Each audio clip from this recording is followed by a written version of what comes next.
Are you a believer? You talked about some of these exchanges, of course, are centralized. That's actually where been the breaking point in some of these. You look at an FTX or the like. Do you think an FTX situation or something like that would have been preventable if that was a business on U.S. shores? Well, it's a good question. I mean, frankly, I was and am quite furious about the fraud that is FTX and Sam Bankman-Fried. I probably haven't been that upset about an industry event since the bailouts of the too big to fail banks back in 2009.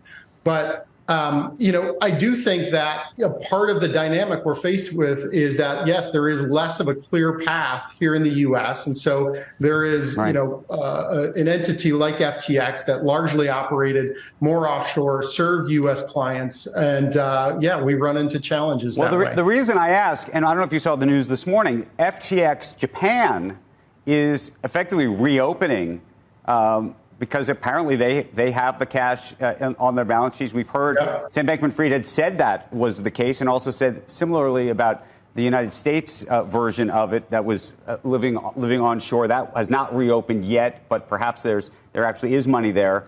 What do you think of that? Well, in the case of Japan, it is one of those jurisdictions where they did create a specific cryptocurrency regulatory framework. I think it, potentially in this case, I actually don't know the details, whether there's actually assets there. It sounds like there likely are for these clients. I would have to understand the details a little bit better, but that would certainly be a good thing if those customers are able to get their full assets back.